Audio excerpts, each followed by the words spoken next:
I just feel like 6 months from now, we're not talking about search engines here. I think we're talking about much bigger shifts in business communications, creativity, and the search stuff is just going to have been like a footnote, basically.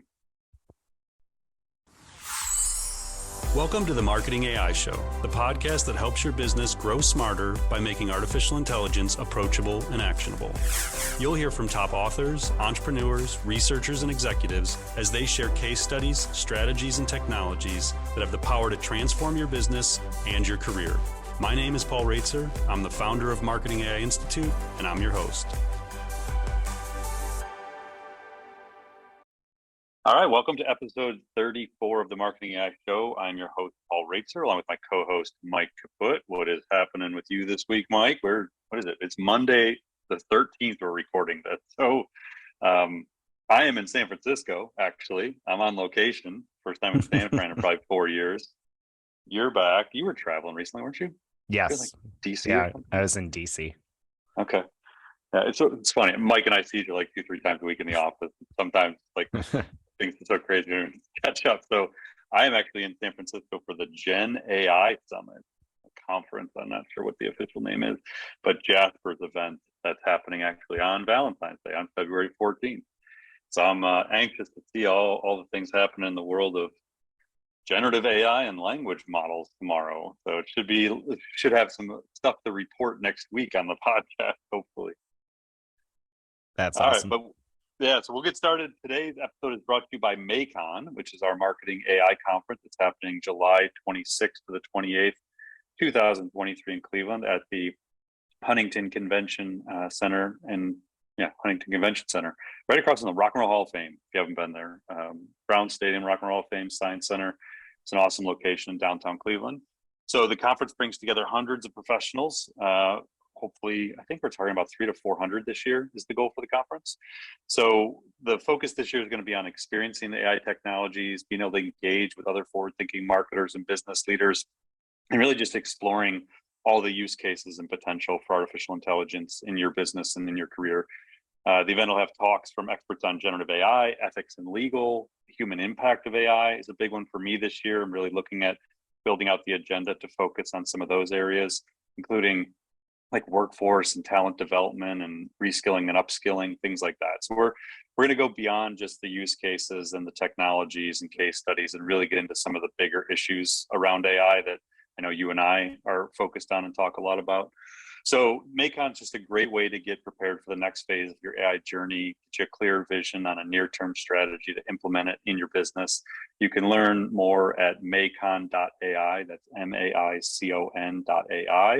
And the lowest rates actually end on Friday the 17th. So if you're listening to this right after it comes out, Friday the 17th, the rates go up at the end of the day. So I think it's at $699 right now, which is the cheapest it's going to be.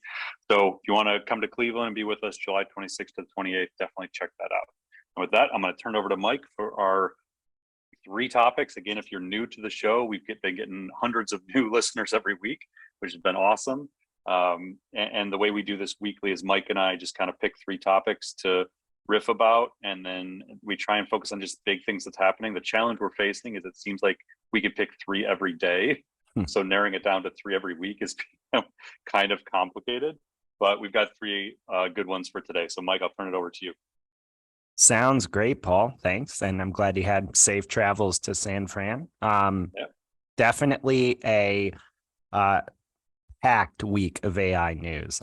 First up, Google made some headlines, both in a good and a bad way, by announcing an experimental conversational AI tool that they're calling Bard. And Bard uses Google's LaMDA language model to provide natural language answers to search queries. So think of it like ChatGPT, but backed by all the knowledge and information that Google's search engine has cataloged over the last couple decades. Now, this is still being tested by a group of what Google calls trusted testers. You can't yet use this as of today, but it should be rolling out in some fashion soon.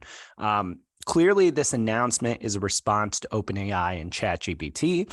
And like I alluded to, there's been a little controversy around it. Google has been criticized both for a rushed rollout of the product, but as well as not moving fast enough to innovate in response to OpenAI and other competitors. So, Paul, what did you make of the announcement when you first heard of it? First, I laugh because if I'm not mistaken, when you and I recorded our episode last Monday, we said Google's probably going to make the news this week. We thought it was going to be on February 8th, and then they rushed the announcement. I think it was within an hour or two of us recording our episode. Yeah. So I just thought it was hilarious that it happened. And then Microsoft came out the next day with their demo of Bing and Edge, which I know we're going to talk about. Then Google on Wednesday, the 8th, I think it was, actually did the formal demo, which did not go well. So my initial thought was, it's the first time in my life, I guess in Google's life, where they appear uncharacteristically vulnerable and unprepared. So from a PR perspective, and people who don't know my background, I actually was a public relations major coming out of journalism school at Ohio University. I spent a good portion of my early career working in PR. And as a former PR guy, it's a disaster. Like, it's just setting their tech aside, which I still believe is probably the most advanced in the world. They just look like they have no clue what they're doing. And so that to me is like, again, I'm trying to separate the tech and the experience from the actual perception. The perception is not good at all. And then I know that they got like that the day of the demo, they lost like 100 billion in market cap because the demo didn't go well.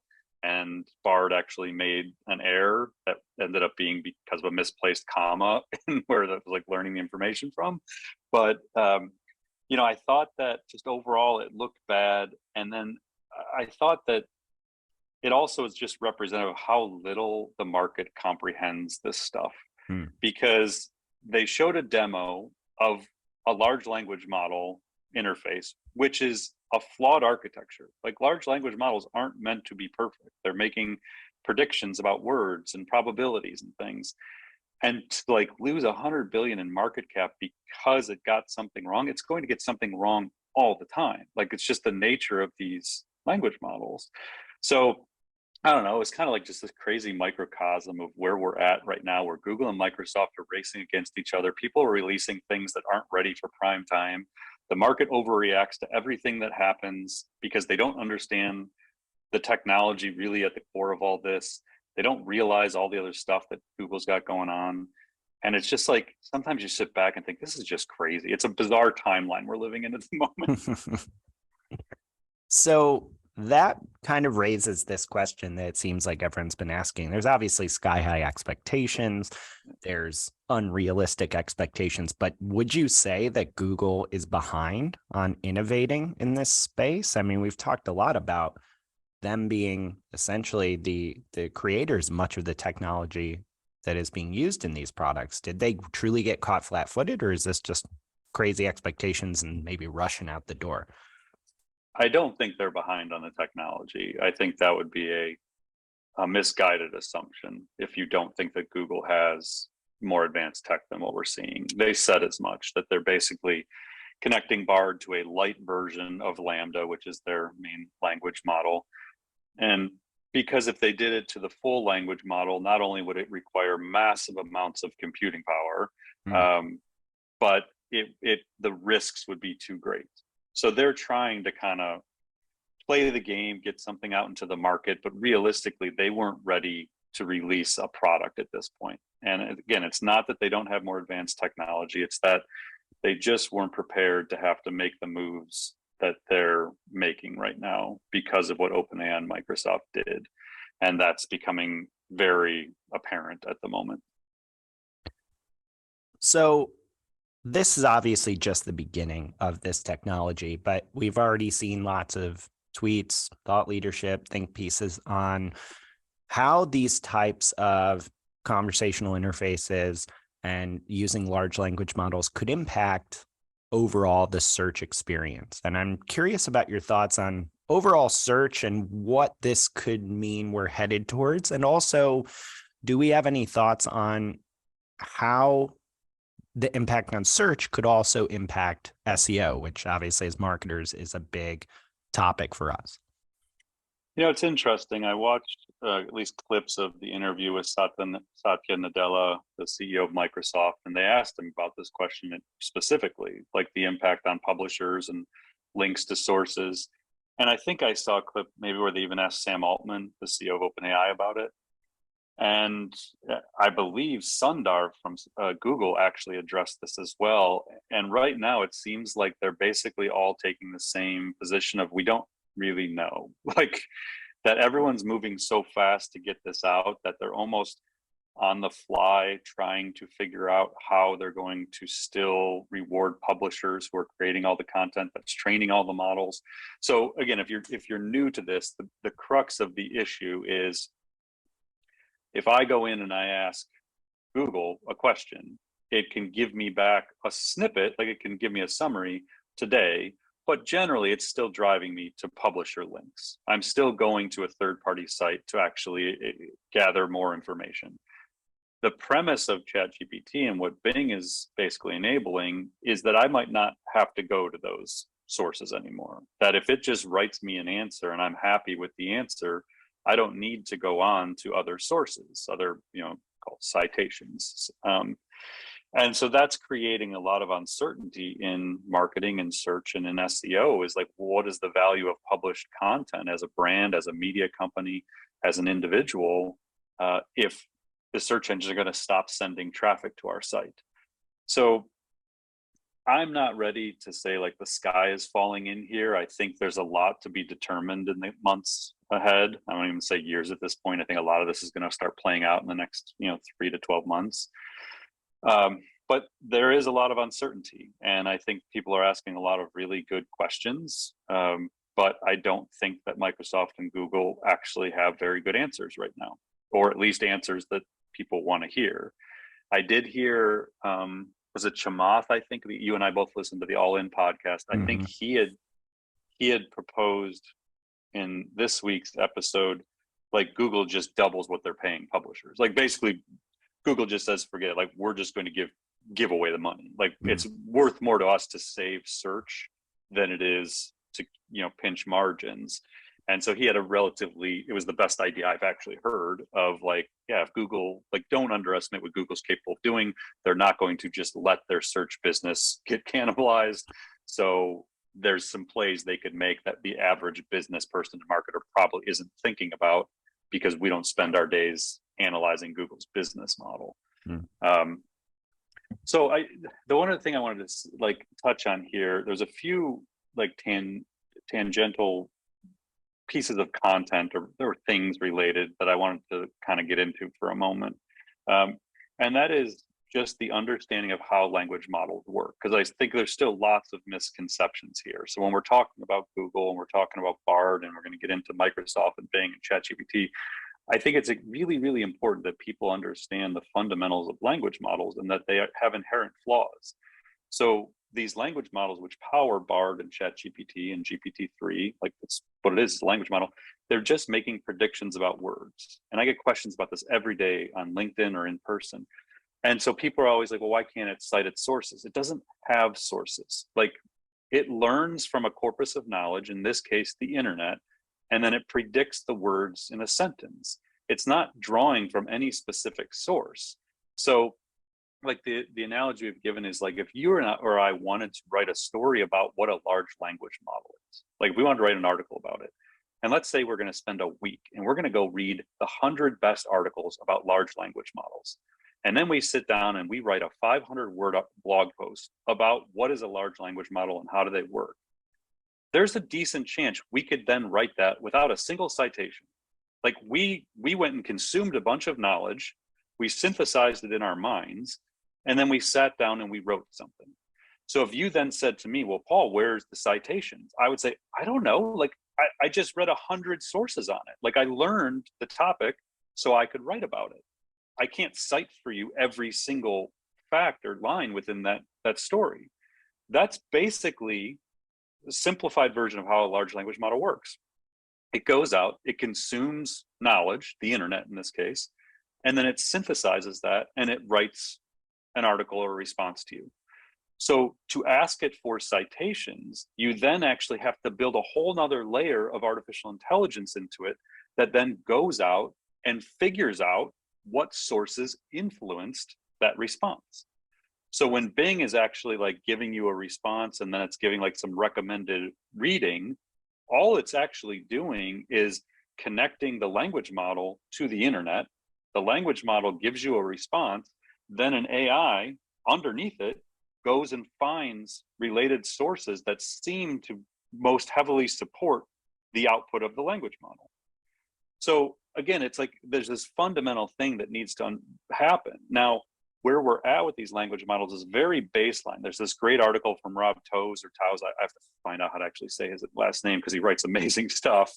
But he wrote in Forbes about like what's going to come next for language models. And so I put this on LinkedIn. I said, basically, smarter, faster, more accurate, more specialized, and it will appear to be more human-like. And so I'll just take a moment and kind of outline the three things he says, and then I recommend people go read this. So the first he said is the models are going to start to generate their own training data. So as crazy as this sounds, these models can consume all of human written knowledge, and then they're going to run out of data to consume. So they can conceivably, if they haven't already, consume everything that exists on the internet. And as new information becomes available, they can consume all that too. So what he's proposing is that these language models will actually consume all the information, start creating original content, and then learn from their own content. So they're going to start creating content at scale to learn from new ideas and content. So that's crazy, but it's in the works. The second is that they can fact check themselves. That one's actually more simple. That's the analogy of go look on the, like write something, go find sources that confirm it, and then come back. The other thing we just saw from, I think it was Meta a couple of days ago, released a paper where the AI is actually building tools into the language model. So when it gets to numbers, it actually has a calculator tool that it launches and runs. When it gets to dates, it runs a calendar tool. So basically they're building tools into the language models that can then verify the information. And the third, and maybe the most intriguing to me, is this idea of what he calls massive sparse expert models. So if you've been paying attention to the language model space, you hear parameters. So the size of a language model is basically dependent upon how many parameters are in the model, so how big it is, without getting overly technical. So GPT-3 has 175 billion parameters, if I'm getting the numbers correctly on this. What happens right now, if I run a search or a query into GPT-3, it uses all 175 billion parameters every time. So think about the energy consumption required to get an output from it. Now think about how the human brain works. When we need to make, like say we're driving, we have to make a decision to stop or to go through a red light or a yellow light. Like, okay, yellow light, am I going to accelerate or am I going to stop? You don't pull from every neuron in your brain to decide whether or not to accelerate your car. There's like some small piece of your brain that actually tells you instinctually whether you're going to go or not. So when the human brain does what it does, it's actually only using very small percentages of the power. That's how it does everything so efficiently. And the belief is, and Google DeepMind's team has proven this is possible, that you can actually have specialized segments of the model that fire based on what the prompt is, based on what the needed output is. So rather than having to continually build these much, much larger models to say like 1 trillion parameters, there's been this rumor like GPT-4 is going to be 1 trillion parameters. It might not need to be if they find a way to segment those parameters to be specialized for what is being asked of it. And that's a major potential breakthrough. Like that could really unlock a lot of potential with language models. So I just, again, I wanted to say that. The other thing I'll end with here is Greg Brockman, the CEO of, or the president and co-founder of OpenAI, tweeted on Sunday, that was Sunday morning, most amazing fact about AI is that even though it's starting to feel impressive, so again, think about ChatGPT and your experience there, a year from now, we'll look back fondly on the AI that exists today as quaint and antiquated. Equal cause for excitement and deliberative caution, important to get the tech and its deployment right. So the basic takeaway I want to, again, leave with here is what we're seeing from Google, from Bard, the overreaction to getting a single thing wrong in a demo, it is so minuscule as to where language models are going and where AI is going. And that's why I just kind of like laugh when this overreaction occurs over a single thing, or like people jump in and be like, oh, I don't like, Bing, or I don't like Bard, and it's just never going to work or replace humans or, have a meaningful impact on it. And I just think it's silly to like think. So thanks for letting me just like jump on a soapbox for 10 minutes and talk about language models. No, it's such an important topic because, as we're going to just dive into now, I mean, Google's not the only one in this space. I mean, part of what we've been discussing is Microsoft. Microsoft literally in the same week launched a version of its Bing search engine powered by OpenAI. So by Greg's company that you quoted. And so Bing will now have ChatGPT like conversational capabilities. So it can now respond to searches and queries in natural language like ChatGPT, and also use up-to-date information like Google's Bard product. So Kevin Roos, a big tech writer at the New York Times, he took the new capabilities for a test drive and reported being extremely impressed. And we now are hearing that Microsoft is also going to incorporate the technology into its Edge browser. And I don't know the exact numbers, but I think you saw crazy rises in the App Store for the browser, rises in the usage of Bing as a result. So Paul, what do you kind of on the heels of Google, how do you view this announcement? So if we go through the same lens as Google, the Microsoft PR team is winning. They won last week. Microsoft certainly came out of last week looking way better than Google. So kudos to them on their positioning. I think anyone who's watched interviews with Satya, it is almost hilarious how much he is reveling in this moment. He is very much enjoying the fact that they are forcing Google's hand here. He's almost taunting them. And I think we talked about this a little bit last week. I think he said something like, they had to dance and like we're the ones that made him do it, or something to that effect. Yeah. Of like he's not shy about the fact that they're happy that they're forcing Google's hand here.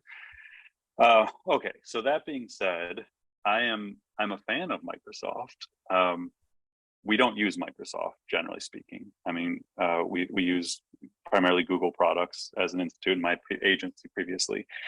I am on the wait list for Bing, the new version of Bing. And I will say that when I went to join the wait list, rather than just asking for my email, I had to log into a Microsoft account I didn't know I had.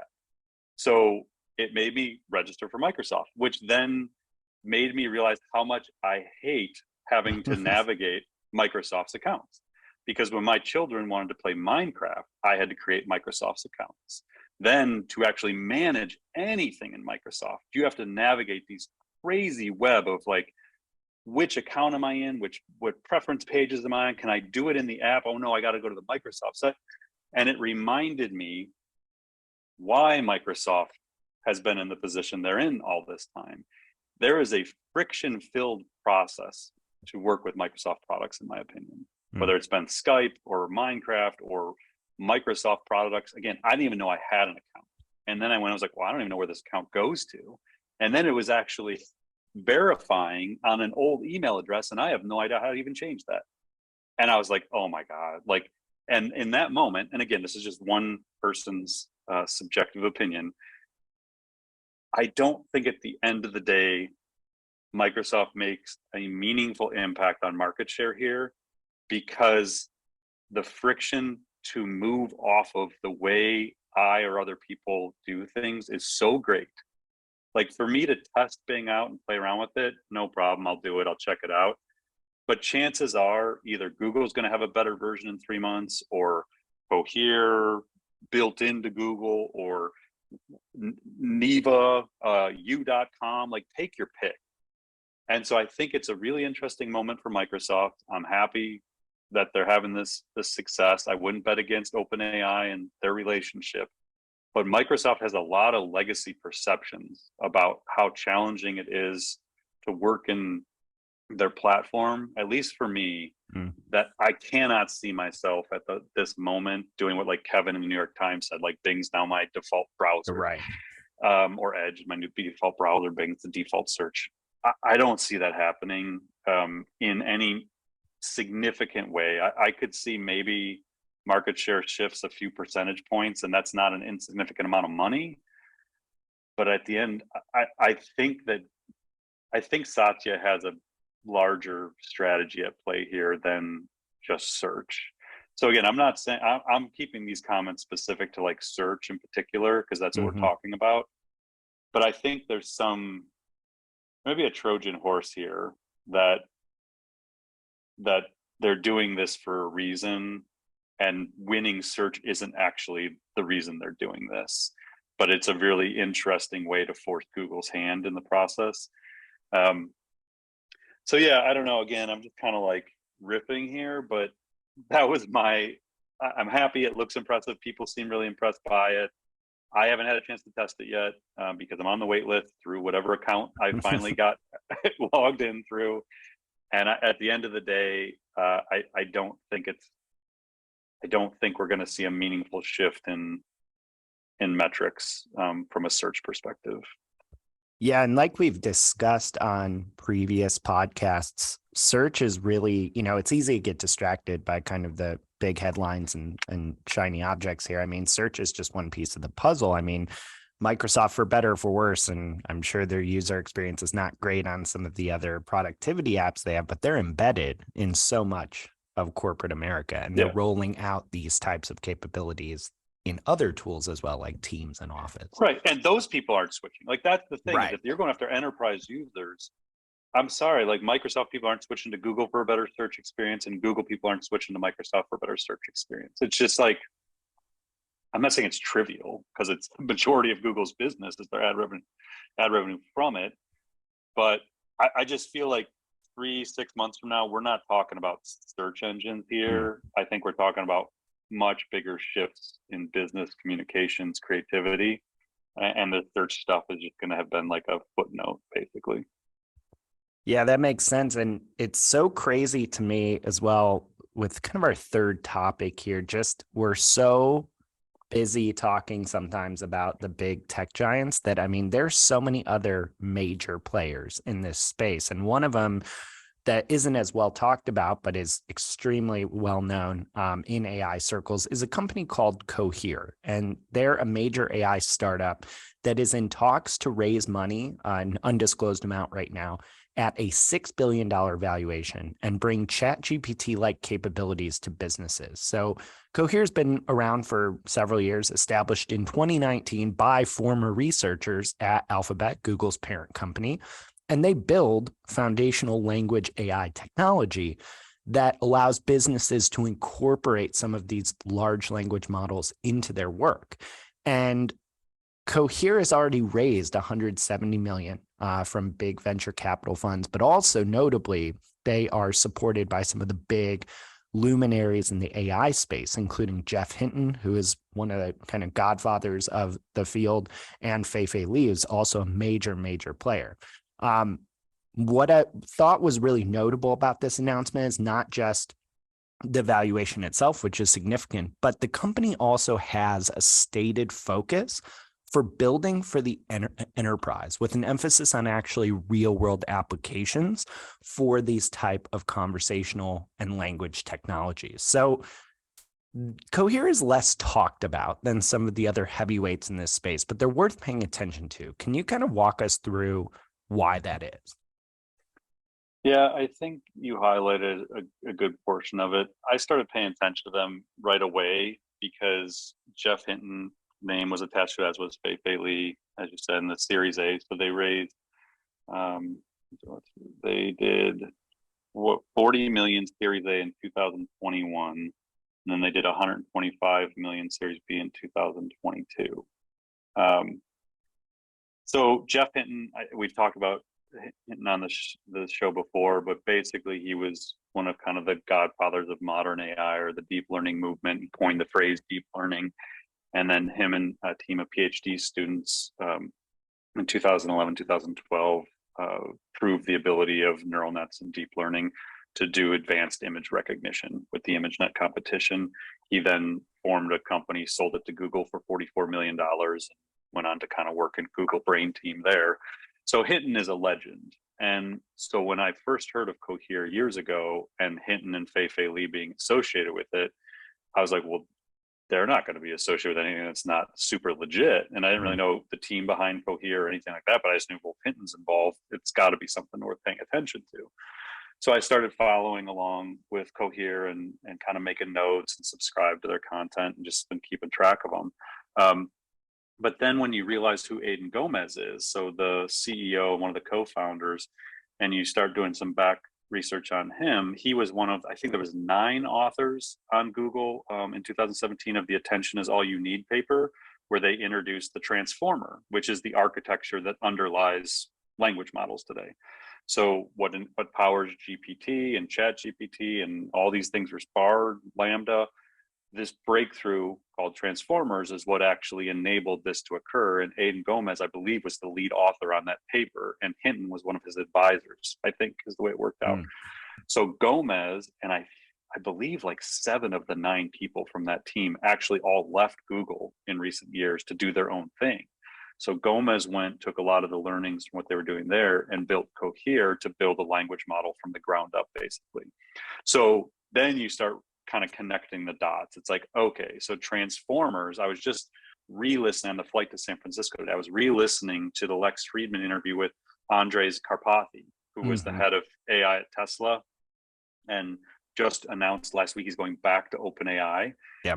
In that interview, Friedman said, like, what is the most monumental thing basically that has happened in AI in recent years, in your opinion? And he said the creation of the transformer. So it is a extremely important moment in the development of AI, and the advancement of what we're seeing in generative AI today is the creation of this transformer architecture. And so to know that Aiden Gomez was actually at the forefront of that and now building this company, those things alone make it worth following. And then for me, in kind of paying attention to what they've been doing, they've done some very interesting things from a marketing and branding perspective to try and educate people on how language models work and what they are, and the different ways to use them in marketing use cases, like content summarization is one of the big ones. So I don't know, I've just been following them. I've played it. You can get access to their playground. So just like OpenAI has a playground that you can get access to and test their language models, you can do the same thing with Cohere. So I've been doing that, I think probably 6 months ago or so, I got access to that. It's not as user friendly. Like, I can definitely see it's built more for developers. The results certainly weren't as impressive as like playing around with ChatGPT or GPT-3 and OpenAI Playground. But the company and where they're going, to me, is very fascinating. And I believe they just announced, I know one interesting, they're agnostic in cloud. So they're not like OpenAI where they're going to do a deal only with Microsoft. So I believe they're already embedded with AWS SageMaker. I think you can actually use Cohere in Amazon SageMaker. And then I think they also have a deal with Google Cloud. And that article said it was rumored that Google's actually going to be one of the people investing in the next round. So yeah, long story short, I would pay attention to what Cohere is doing. I think it's a really smart company. Obviously, they have a density of talent there that seems to be getting better and better. And I think they're going to be a name people are going to hear over and over again in the months and years ahead. Yeah, that's just a crazy amount of talent and pedigree from a company that most people probably outside the space probably haven't necessarily heard of or been following. Yeah. How do they kind of fit into the AI competitive landscape, so to speak, in your opinion? Well, so right now you have the companies that are building on top of language models. Like, again, I'm just going to generalize here, but let's say like Writer, Jasper, HyperWrite, WordTune. For the most part, they build on top of the APIs from people building the language models like OpenAI. Cohere would be a builder of language models. So they're building their own. They're not building on top of someone else's API. Now, I say generally because these AI writing tool companies are also trying to get into the building their own language model game, because they don't want to be dependent upon any one API to do what they're doing. But yeah, I would say they're up there with like OpenAI. Anthropic, I think we talked about last week, that just took a big investment from Google, is another player there. And then you have like Stability AI and Hugging Face that are kind of open sourcing these models so people can fine tune them and build on top of them. But yeah, there's probably like, I don't know, 8 to 10 major noteworthy companies right now in this space at different stages. And I think they're going to become very common names in the business world in the coming, year or two. Yeah. So speaking of that, and kind of to wrap this topic up and our episode up, I wanted to end on getting your take about Cohere's focus on building for the enterprise. They mentioned this multiple times in interviews. The CEO is pretty adamant that, hey, like a lot of the things we're seeing out there in the usage of language models is great, but we're laser focused on real world use cases and building for business applications. I think we've talked about this before. If not, I've said it in talks, but I believe that the near future for enterprises is going to be custom training models on their data. So the more blog posts, webinars, ebooks, white papers, videos, podcasts, if you think about the archive of all the content you have, to take a general model like GPT-3 and then train it on your corpus of knowledge specific to your organization, that's really valuable. Connected to your CRM database, now you have customer data infused into there. So the more proprietary data sources you can layer into these language models, multimodal too. So audio, video, images, text. If you think about your organization and all of that content you have, and the ability to have that also inform the outputs of these language models, I think that's critical. And it's where most of them are going to try and go. So it seems like Cohere is just going there first. They're not going to get distracted by trying to build like cute little chat interfaces that don't make much money. And, they're fun and they're useful, but they're flawed. I think they're just going to say, we're just going to bypass that whole thing and let's just go right to the value creation at the top level. It's an interesting play. I would invest if I had the opportunity. I'll say that. I think they're a major player and they're doing very smart things right now. Very cool. Well, Paul, as always, thank you for your time and insights. Enjoy the rest of San Francisco. I will do one more note before we go. A bonus for everyone. We're not doing a rapid fire session today. However, we can link to this. Google did, for the first time, state they will not penalize AI content just because it was generated by AI. Yes. So that happened since last week's episode. It's been one of the big question marks around SEO and language models and content creation. So they said that it's still all about, is it helpful, is it valuable, and it won't matter whether or not AI wrote it. So just throw it out there as our one rapid fire item for the week. Yes, that certainly is going in a direction that maybe not everyone in marketing predicted, right? Because there's a lot of commentary that, Google will penalize this stuff. So not exactly true. It's always nice when we have actual confirmation from the source and we all don't have to just kind of sit around making educated guesses. So right. Yes, we can put this one to rest. It will not penalize good AI generated content, let's say. Perfect, which I'm sure we'll see more of in coming days. All right, well, next week should be interesting. I'll be back from the GenAI conference. I'll have all the new information from Jasper and everything that's going to be talked about here. And I'm sure it's going to be another wild week in AI everywhere else. So thank you to everyone for listening.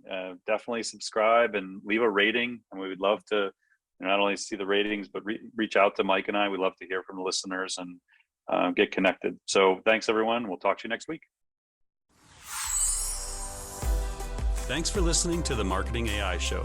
If you like what you heard, you can subscribe on your favorite podcast app. And if you're ready to continue your learning, head over to marketingaiinstitute.com. Be sure to subscribe to our weekly newsletter, check out our free monthly webinars, and explore dozens of online courses and professional certifications. Until next time, stay curious and explore AI.